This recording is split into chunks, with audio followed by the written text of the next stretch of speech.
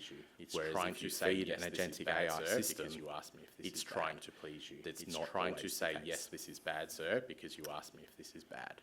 So as we start to think about agentic solutions, we need to make sure that we've got as we start to think about the decisions that are being made, we need to make sure that we identify why that decision was made.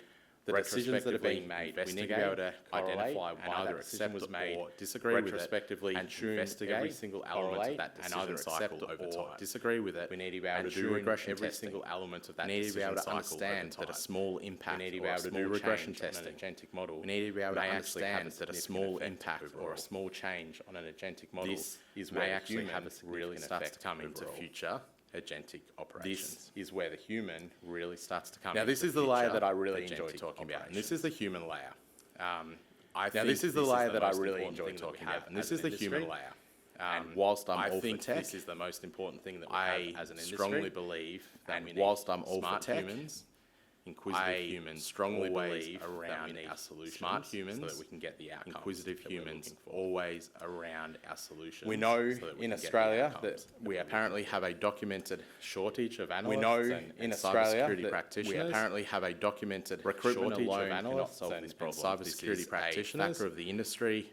Recruitment alone cannot solve entry-level jobs. This is a agentic AI solutions are making mentoring a lack of entry-level jobs. An agentic AI so we need to understand how we can utilize the humans that we have and how we can build out these. So we need to understand how we can utilize the humans that we have and how we can build out these avenues. The experience that you need to create an in-house SOC that is effective with 24/7 the experience that you need to create an in-house SOC that is effective with 24/7 service delivery. Now, these are my rules.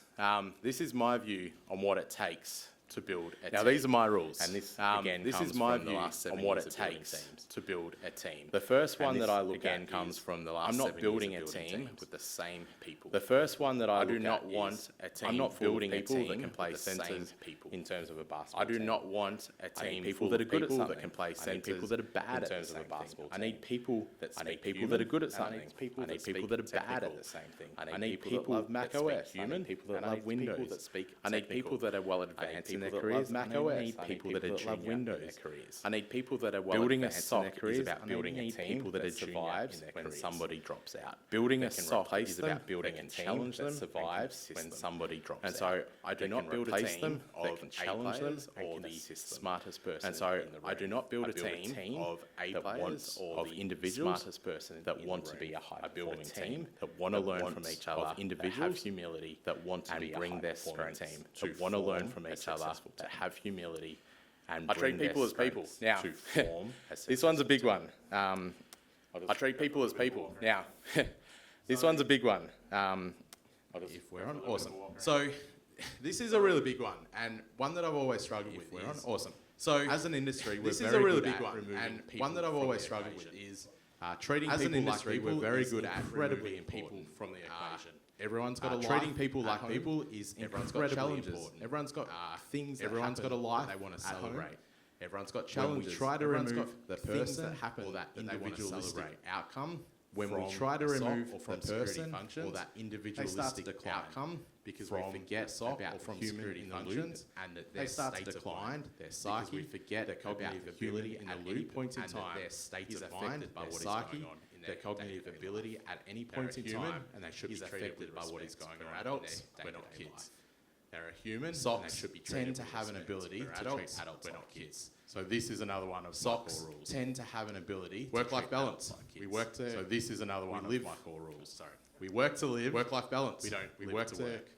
We live. It is so incredibly easy to get caught up in the excitement of an incident. So incredibly easy to get caught up in the hierarchy of an incident, or by tomorrow down. We've got our hierarchy of directors that wants answers. This needs to be fixed. We've got stockholders. We've got our board of directors that wants answers.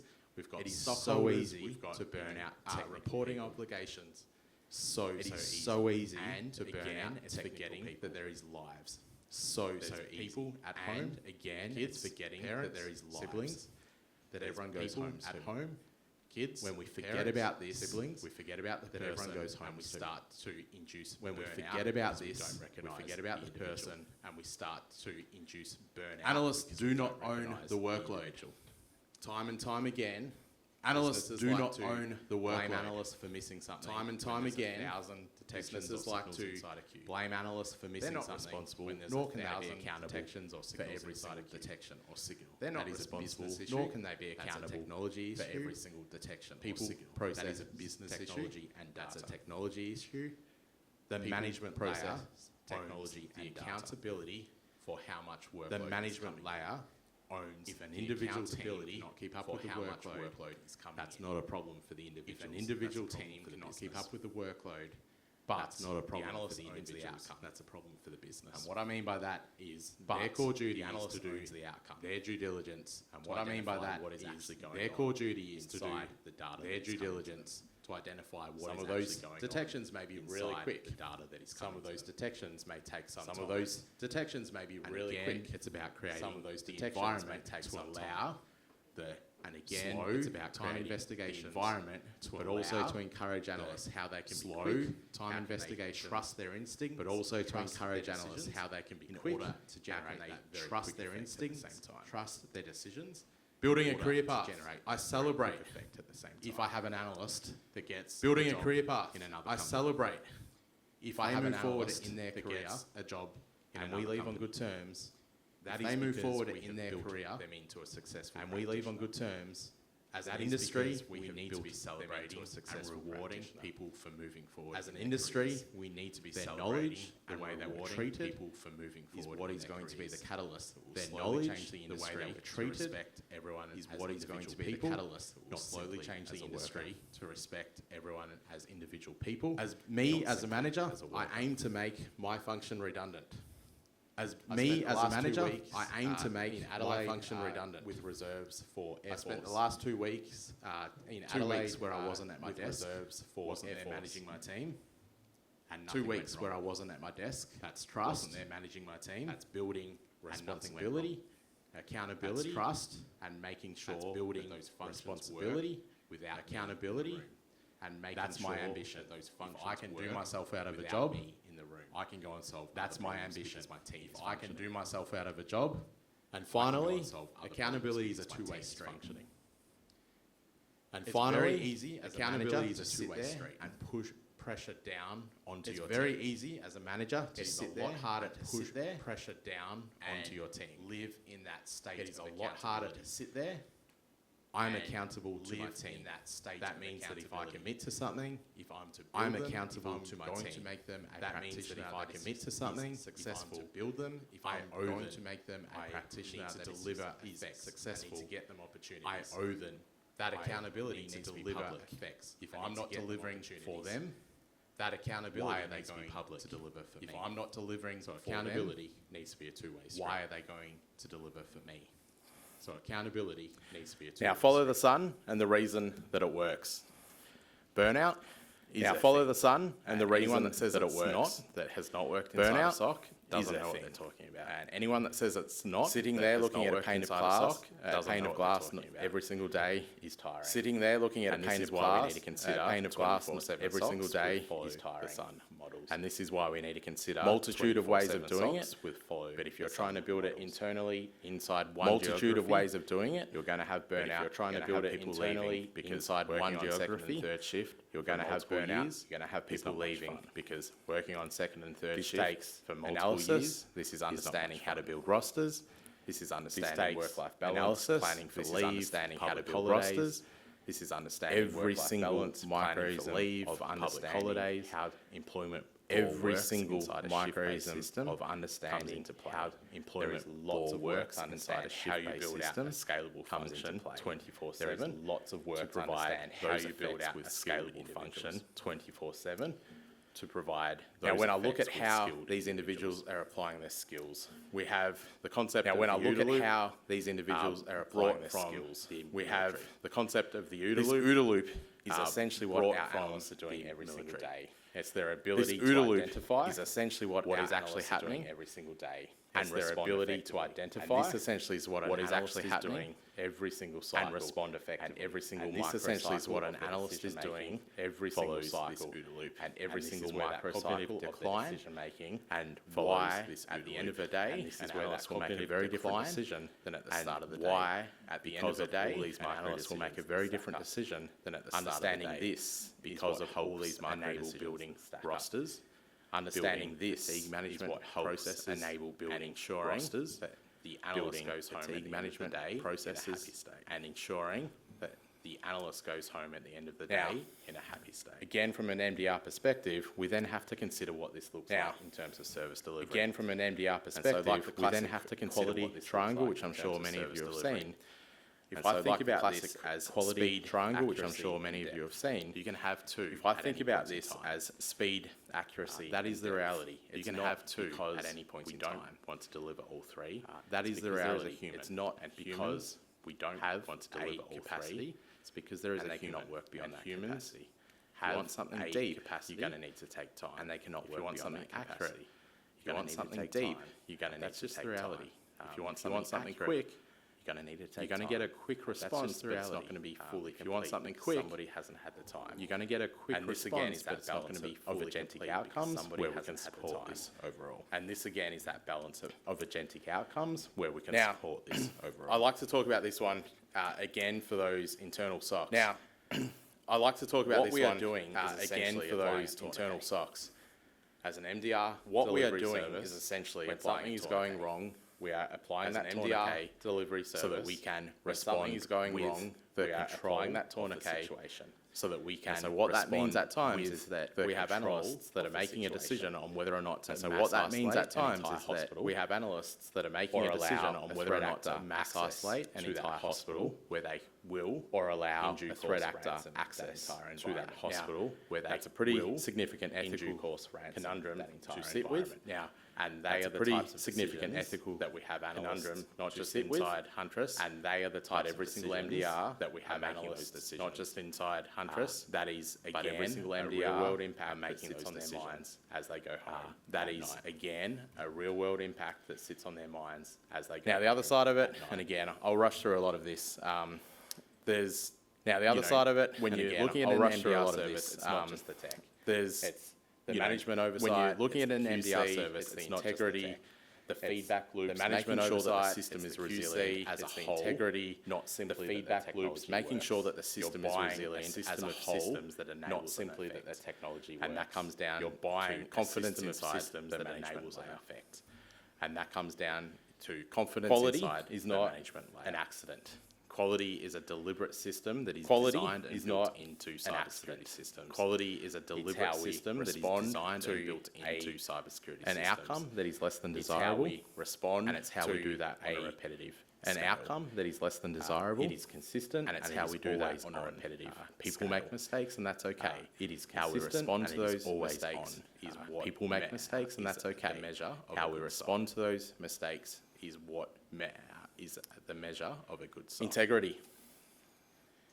This industry is really good at selling technical solutions and is not really good. This industry is really good at selling technical solutions for an MDR and is not really good at owning up. I would encourage you to look at someone that leads with integrity. If you're looking for an MDR you don't want to be lied to, I would encourage you to look at someone that leads with integrity. You don't want a provider not having a hard conversation with you about your configuration management. You don't want a provider not having a hard conversation with you about that's willing to speak the truth, but also to hold themselves accountable. You want somebody that's willing to speak the truth, but also to hold themselves accountable. You're going to have a hard time.